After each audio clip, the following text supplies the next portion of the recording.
ನಮಸ್ಕಾರ ಎಲ್ಲರಿಗೂ. ಈ ಕ್ಲಾಸ್ಗೆ ನಿಮಗೆಲ್ಲರಿಗೂ ಸ್ವಾಗತ. ಇವತ್ತು ನಾವು ಕೆಮಿಸ್ಟ್ರಿಯಲ್ಲಿ ತುಂಬಾ ಇಂಪಾರ್ಟೆಂಟ್ ಆದ ಒಂದು ಚಾಪ್ಟರ್ ಆರ್ಗ್ಯಾನೋಫಾಸ್ಫರಸ್ ಮತ್ತು ಆರ್ಗ್ಯಾನೋಸಲ್ಫರ್ ಕಂಪೌಂಡ್ಸ್ ಬಗ್ಗೆ ಕಲಿತೀವಿ. ಕಂಪೆಟಿಟಿವ್ ಎಕ್ಸಾಮ್ಸ್ಗೆ ಅಂತ ಪ್ರಿಪೇರ್ ಆಗ್ತಿರೋ ನಿಮಗೆ ಇದು ಡೆಫಿನೆಟ್ ಆಗಿ ಸ್ಕೋರ್ ಮಾಡಕ್ಕೆ ಹೆಲ್ಪ್ ಮಾಡೋ ಟಾಪಿಕ್. ಓಕೆ, ಚಾಪ್ಟರ್ ಶುರು ಮಾಡೋ ಮುಂಚೆ ಒಂದು ಕ್ವೆಶ್ಚನ್. ಈ ಕಾಂಪೌಂಡ್ಸ್ ಬಗ್ಗೆ ನಾವು ಕಲ್ತಿದ್ವಿ, ಸರಿ? ಆದ್ರೆ ನೀವು ಯೋಚಿಸಿದ್ರಾ, ಈ ಪವರ್ಫುಲ್ ಕೆಮಿಕಲ್ಸ್ ನಮ್ಮ ಡೈಲಿ ಲೈಫಲ್ಲಿ ನಮ್ಮ ಸುತ್ತಮುತ್ತ ಹೇಗೆ ಪ್ರಭಾವ ಬೀರುತ್ತವೆ ಅಂತ? ಬನ್ನಿ, ಈ ಕೆಮಿಸ್ಟ್ರಿನ ನಮ್ಮ ರಿಯಲ್ ಲೈಫ್ ಜೊತೆ ಕನೆಕ್ಟ್ ಮಾಡಿ ಅರಿಯೋಣ. ಇಲ್ಲಿ ನೋಡಿ ಸ್ಕ್ರೀನ್ ಮೇಲೆ, ಈ ಕಾಂಪೌಂಡ್ ಸಾಧಾರಣ ಅಲ್ಲ, ಇವು ನಮ್ಮ everyday heroes.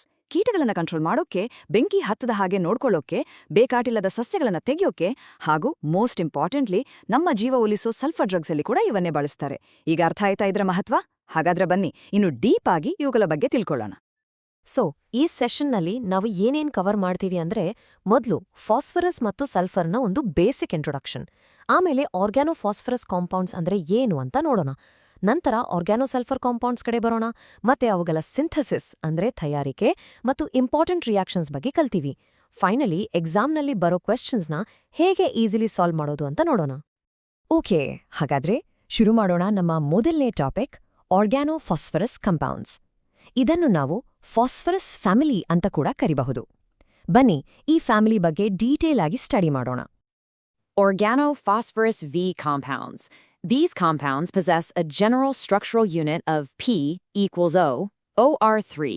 These are synthesized through alcoholysis of phosphorus oxychloride. Sorry, ಅದರ ಅರ್ಥ ಏನು?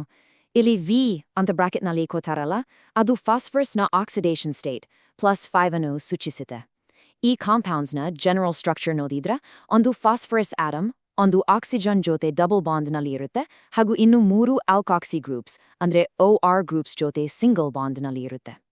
ಇದನ್ನು ಫಾಸ್ಫರಸ್ ಆಕ್ಸಿಕ್ಲೋರೈಡ್ಗೆ ಆಲ್ಕಹಾಲ್ ಸೇರಿಸಿ ಆ ರಿಯಾಕ್ಷನ್ ಇಂದ ತಯಾರಿಸ್ತಾರೆ. ಈಗ ಈ ಪಿಕ್ಚರ್ನ ಸರಿಯಾಗಿ ಗಮನಿಸಿ. ನೋಡ್ತಿದ್ದೀರಾ? ಸೆಂಟರ್ನಲ್ಲಿ ಫಾಸ್ಫರಸ್ P ಇದೆ, ಅದರ ಮೇಲೆ ಒಂದು ಆಕ್ಸಿಜನ್ O ಜೊತೆ ಡಬಲ್ ಬಾಂಡ್ ಫಾರ್ಮ್ ಮಾಡಿದೆ. ಮತ್ತೆ ಕೆಳಗೆ 3 OR ಗ್ರೂಪ್ಸ್ ಇವೆ. ಇಲ್ಲಿ R ಅಂದ್ರೆ ಅದು ಯಾವುದಾದ್ರೂ ಒಂದು ಆಲ್ಕೈಡ್ ಗ್ರೂಪ್ ಆಗಿರಬಹುದು. ಇದೇ ಫಾಸ್ಫೇಟ್ ಎಸ್ಟರ್ಸ್ನ ಬೇಸಿಕ್ ಸ್ಟ್ರಕ್ಚರ್. ತುಂಬಾ ಸಿಂಪಲ್ ಅಲ್ವಾ? ಈ ಫಾಸ್ಫರಸ್ ಫ್ಯಾಮಿಲಿನಲ್ಲಿ ಬೇರೆ ಬೇರೆ ಸದಸ್ಯರು ಇದ್ದಾರೆ. ಮೊದಲನೇದು ಫಾಸ್ಫೇನ್ಸ್. ಇವುಗಳು ಸ್ಟ್ರಕ್ಚರ್ನಲ್ಲಿ ಅಮೈನ್ಸ್ ತರಾನೇ ಕಾಣುತ್ತವೆ. ನೆಕ್ಸ್ಟ್ ಫಾಸ್ಫಾಲ್ಕೀನ್ಸ್. ಇಲ್ಲಿ ಕಾರ್ಬನ್ ಮತ್ತು ಫಾಸ್ಫರಸ್ ನಡುವೆ ಡಬಲ್ ಬಾಂಡ್ ಇರುತ್ತೆ. ಮೂರನೇದು ಫಾಸ್ಫೋನಿಕ್ ಆಸಿಡ್ಸ್. ಇಲ್ಲಿ ಫಾಸ್ಫರಸ್ ಡೈರೆಕ್ಟ್ ಆಗಿ ಕಾರ್ಬನ್ಗೆ ಬಾಂಡ್ ಆಗಿರುತ್ತೆ. ನಾಲ್ಕನೇ ಫಾಸ್ಫೀನ್ ಆಕ್ಸೈಡ್ಸ್. ಇವುಗಳ ಸ್ಟ್ರಕ್ಚರ್ R3P = O ಅಂತ ಇರುತ್ತೆ. ಕೊನೆಗೆ ಫಾಸ್ಫೋನಿಯಂ ಸಾಲ್ಟ್ಸ್.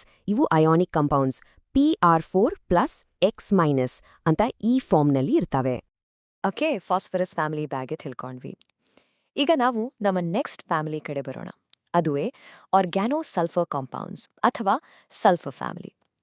ಇವುಗಳಿಗೂ ಕೂಡ ತங்களದೇ ಆದ ಯುನೀಕ್ ಪ್ರಾಪರ್ಟೀಸ್ ಮತ್ತು ಉಪಯೋಗಗಳು ಇವೆ. ಈ ಆರ್ಗ್ಯಾನೋಸಲ್ಫರ್ ಗ್ರೂಪ್ನಲ್ಲಿ ನಾವು ಮೇನ್ ಆಗಿ ಈ 4 ಟೈಪ್ಸ್ನ ಸ್ಟಡಿ ಮಾಡಬೇಕು.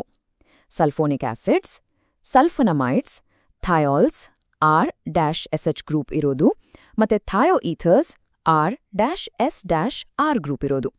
ಈ 4 ತುಂಬಾ ಮುಖ್ಯ. Sulfonamides, these are the amides of sulfonic acids. These are obtained by the reaction of sulfonyl chlorides with ammonia/amines. ಇದರ ಸಿಂಪಲ್ ಎಕ್ಸ್ಪ್ಲನೇಷನ್ ಅಂದ್ರೆ, ಸಲ್ಫೋನಿಕ್ ಆಸಿಡ್ನಲ್ಲಿ ಒಂದು OH ಗ್ರೂಪ್ ಇರುತ್ತಲ್ವಾ, ಆ OH ಗ್ರೂಪ್ನ ತೆಗೆದು ಆ ಜಾಗಕ್ಕೆ ಒಂದು ಅಮೈಡ್ ಗ್ರೂಪ್ ಅಂದ್ರೆ NH2 ಗ್ರೂಪ್ ಬಂದು ಕೂತ್ಕೊಂಡ್ರೆ ನಮಗೆ ಸಿಗೋದೇ ಸಲ್ಫೋನಮೈಡ್. ಇದನ್ನು ಸಲ್ಫೋನೈಲ್ ಕ್ಲೋರೈಡ್ ಜೊತೆ ಅಮೋನಿಯಾ ಅಥವಾ ಅಮೀನ್ನ ರಿಯಾಕ್ಟ್ ಮಾಡಿಸಿ ಪಡ್ಕೋತಾರೆ. ಇಲ್ಲಿಯೇ ಒಂದು ತುಂಬಾ ಇಂಪಾರ್ಟೆಂಟ್ ವಿಷಯ ನೆನ್ಪಿಟ್ಕೊಳ್ಳಿ. ಈ ಸಲ್ಫರಮೈಡ್ಸ್ ಮೆಡಿಕಲ್ ಫೀಲ್ಡ್ನಲ್ಲಿಯೂ ಒಂದು ದೊಡ್ಡ ಪಾತ್ರ ವಹಿಸುತ್ತೆ. ಇವುಗಳನ್ನು ನಾವು ಸಲ್ಫರ್ ಡ್ರಗ್ಸ್ ಅಂತ ಕರಿತೀವಿ, ಮತ್ತು ಇವು ಒಂದು ದೊಡ್ಡ ವರ್ಗದ ಆಂಟಿಬಯೋಟಿಕ್ ಔಷಧಿಗಳು. ಎಕ್ಸಾಮ್ನಲ್ಲಿ ಇದರ ಮೇಲೆ ರಿಪೀಟೆಡ್ ಆಗಿ ಕ್ವೆಶ್ಚನ್ಸ್ ಕೇಳಿದ್ದಾರೆ, ಸೊ ಇದನ್ನ ಮಿಸ್ ಮಾಡಲೇಬಾರ್ದು. ಇಷ್ಟೊತ್ತು ನಾವು ಈ ಕಾಂಪೌಂಡ್ಸ್ನ ಪರಿಚಯ ಮಾಡಿಕೊಂಡ್ವಿ. ಈಗ ಎಕ್ಸಾಮ್ಗೆ ಅಸಲು ಬೇಕಾಗಿರೋ ವಿಷಯಕ್ಕೆ ಬರೋಣ. ಅಂದ್ರೆ ಇವುಗಳನ್ನ ಹೇಗೆ ತಯಾರಿಸೋದು ಮತ್ತು ಇವುಗಳ ಇಂಪಾರ್ಟೆಂಟ್ ಕೆಮಿಕಲ್ ರಿಯಾಕ್ಷನ್ಸ್ ಯಾವುವು ಅಂತ ನೋಡೋಣ. ಇದು ಎಕ್ಸಾಮ್ ಪಾಯಿಂಟ್ ಆಫ್ ವ್ಯೂ ಇಂದ ಎಕ್ಸ್ಟ್ರೀಮ್ಲಿ ಇಂಪಾರ್ಟೆಂಟ್. ಆರ್ಗ್ಯಾನೋಸಲ್ಫರ್ ಕಾಂಪೌಂಡ್ನ ಸಿಂಥಸಿಸ್ಗೆ ಒಂದು ಬೆಸ್ಟ್ ಎಕ್ಸಾಂಪಲ್ ಕೊಡಬೇಕು ಅಂದ್ರೆ ಅದು ಸ್ಯಾಕರಿನ್ನ ತಯಾರಿಕೆ. ನಿಮ್ಗೆಲ್ಲ ಗೊತ್ತಿರಬಹುದು, ಸ್ಯಾಕರಿನ್ ಒಂದು ಆರ್ಟಿಫಿಷಿಯಲ್ ಸ್ವೀಟ್ನ ಶುಗರ್ ಫ್ರೀ ಅಂತ ಬಳಸ್ತಾರಲ್ವಾ, ಅದು. ಈ ಸಿಂಥಸಿಸ್ ಪ್ರಾಸೆಸ್ ಎಕ್ಸಾಮ್ಗೆ ತುಂಬಾ ಫೇವ್ರೆಟ್ ಕ್ವೆಶ್ಚನ್. ಈ ತಯಾರಿಕೆಯಲ್ಲಿ ಒಂದು 4 ಮೇನ್ ಸ್ಟೆಪ್ಸ್ ಇದೆ.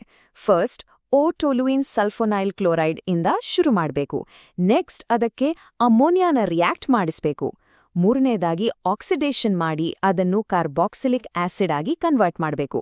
ಫೈನಲಿ ಅದನ್ನು ಹೀಟ್ ಮಾಡಿದ್ರೆ ನಮಗೆ ಸ್ಯಾಕರಿನ್ ಸಿಗುತ್ತೆ.